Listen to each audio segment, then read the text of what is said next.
You reach for the thermostat without looking. Somewhere between 68 and 72 degrees, your body decided this is comfortable. You are wearing a t-shirt in January. You have food in the refrigerator that will last another week. Outside, it is below freezing, and it does not concern you at all. But strip away the thermostat. Strip away the insulation in the walls, the glass in the windows, the gas line running under the street. Strip away the grocery store, the preserved food, the electricity. Strip away everything invented in the last 10,000 years and put yourself outside in the Northern Hemisphere in January, wearing what you could make with your hands. That is where your ancestors lived, not as an emergency, as a normal Tuesday. For over 300,000 years, Homo sapiens survived winters that would kill an unequipped modern human in hours, not days. Temperatures that dropped to minus 30 degrees Celsius in the interior of Europe and Asia. Wind that stripped heat from exposed skin in minutes. Darkness that lasted 16 hours a day for months at a stretch.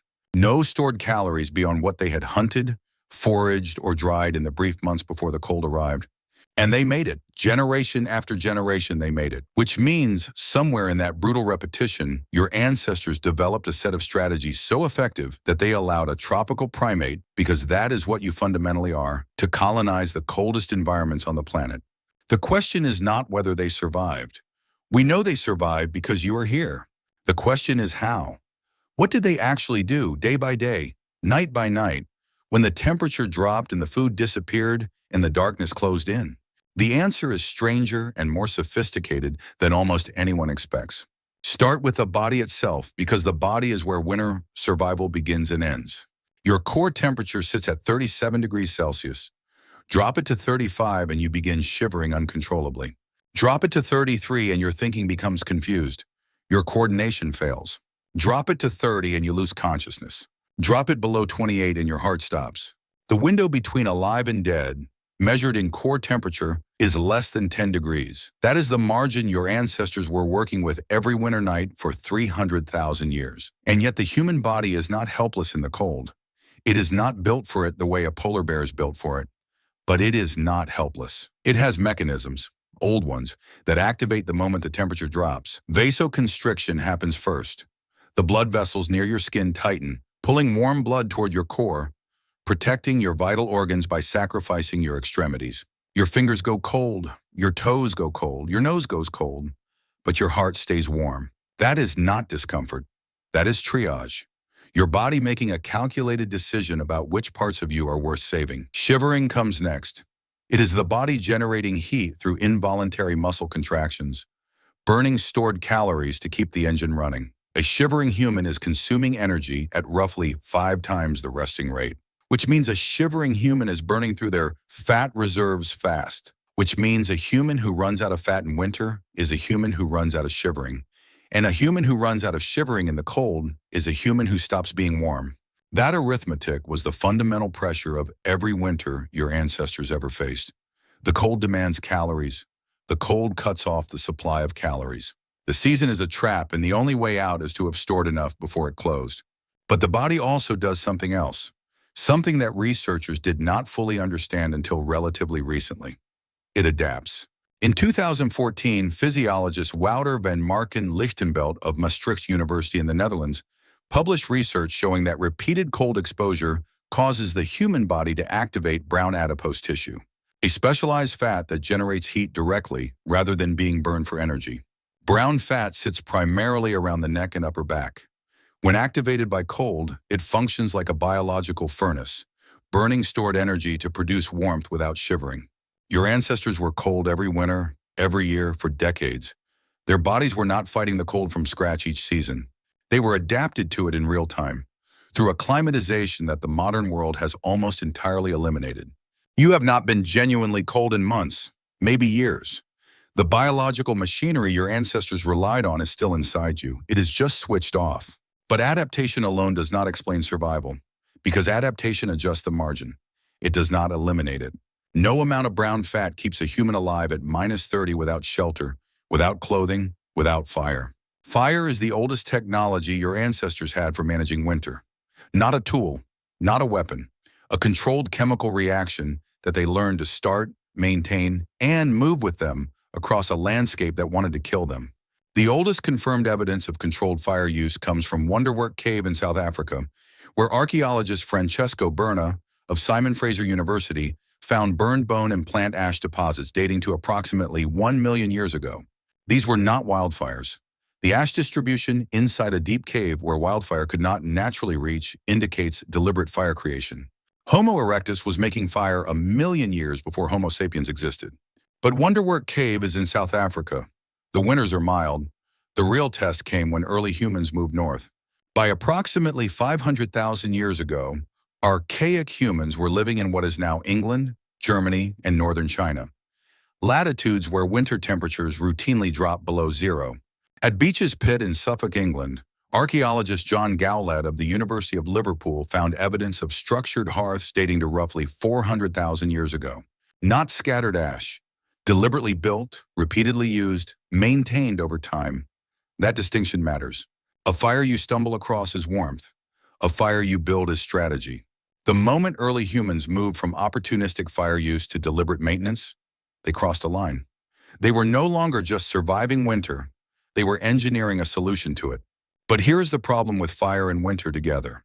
Fire is only useful if you are near it. A fire in open air in a 30-kilometer-per-hour wind loses most of its effective warmth within 2 meters of the source. Your ancestors needed something that could hold the warmth close to their bodies when they moved, when they slept, when they went out to hunt in weather that wanted them dead. They needed clothing, and clothing, unlike fire, leaves almost no archaeological record. Leather rots, plant fibers dissolve, animal fur disappears. Then genetics gave us something stone tools never could. In 2011, molecular biologist Melissa Toops of the University of Florida published research using an unlikely proxy for the origins of clothing, the human body louse. Body lice, unlike head lice, require clothing to survive. They live in the seams of garments, not in hair. By sequencing the genome of body lice and calculating when they diverged from head lice, Toops and her colleagues estimated when clothing became a regular feature of human life. The answer was approximately 170,000 years ago, well before modern humans left Africa, well before the most extreme cold environments they would eventually colonize. 170,000 years ago, that is when your ancestors started wearing clothes, not as decoration, not as modesty, but as survival infrastructure. The seams in a garment are not a fashion choice, they are engineering. A fitted garment, one that traps air close to the body and prevents wind from stripping that warm layer away, is the difference between alive and dead in a European winter.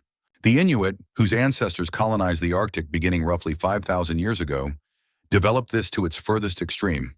Anthropologist Kurt Elspar of the Smithsonian Arctic Studies Center documented that a complete set of traditional Inuit winter garments could maintain survivable body temperature at minus 50 degrees Celsius with minimal caloric expenditure.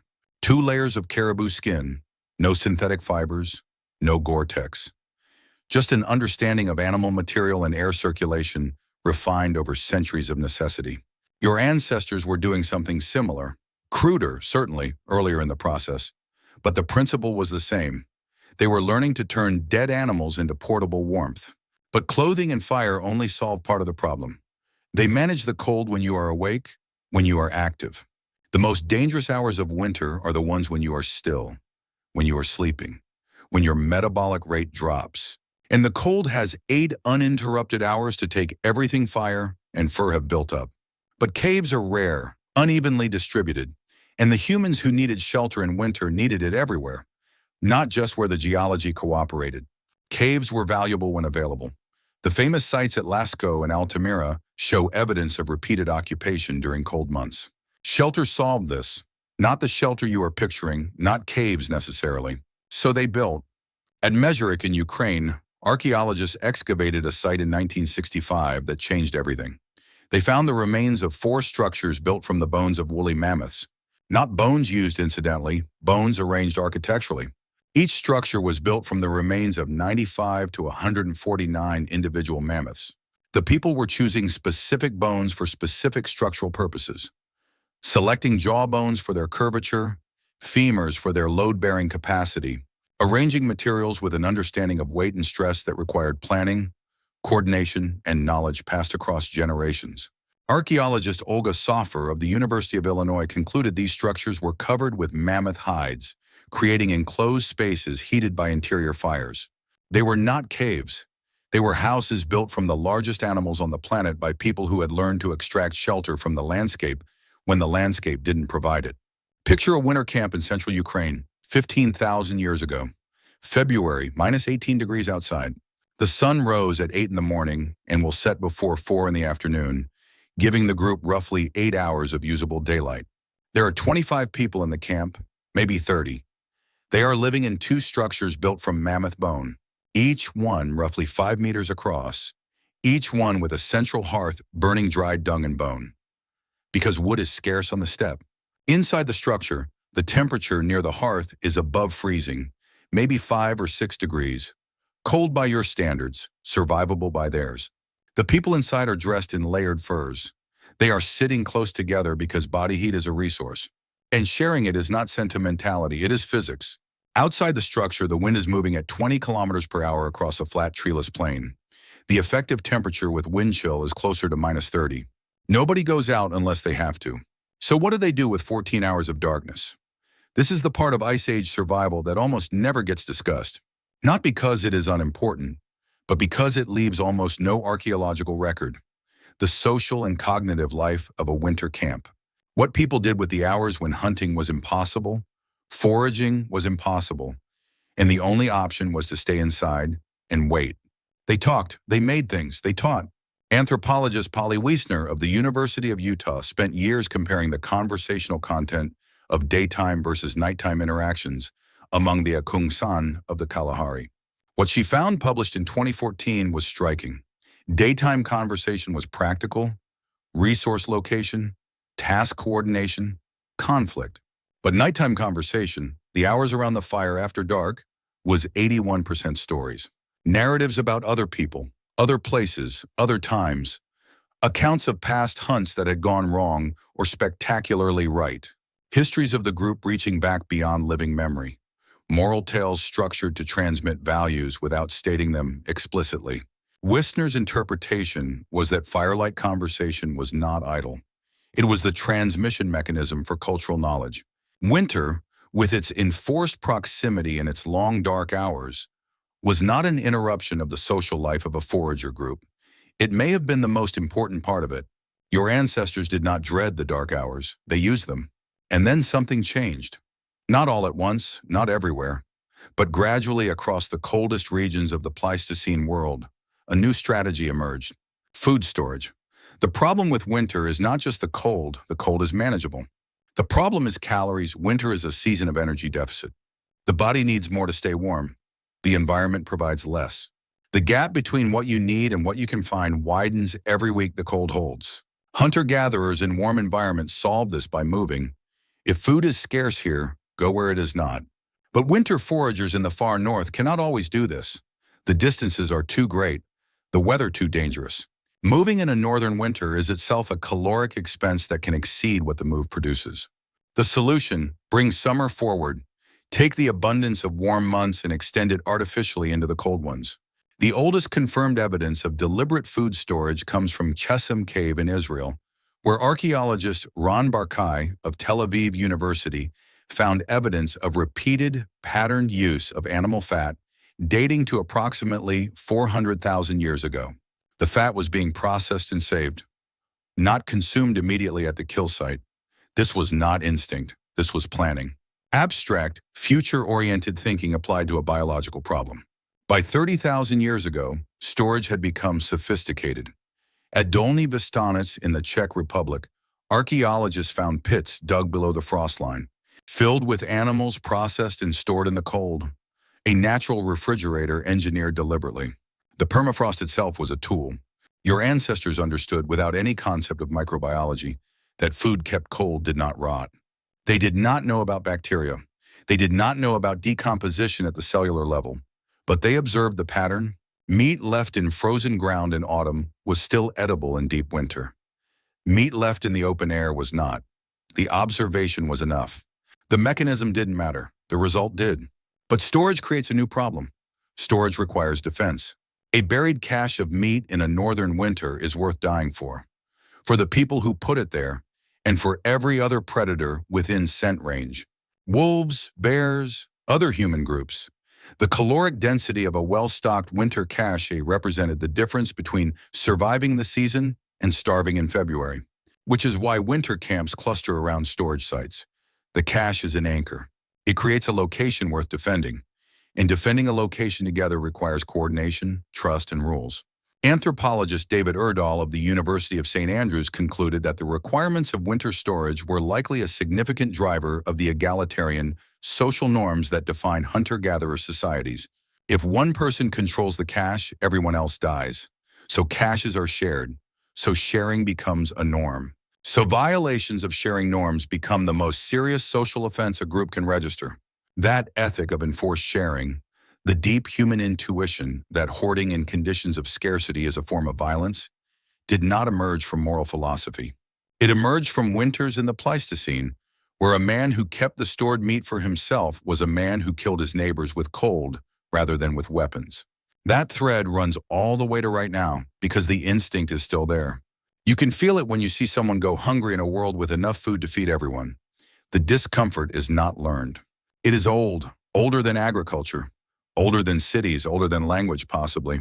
It was carved into the social architecture of your species by 300,000 years of winters that punished hoarding and rewarded sharing with survival. And here is what should stop you completely.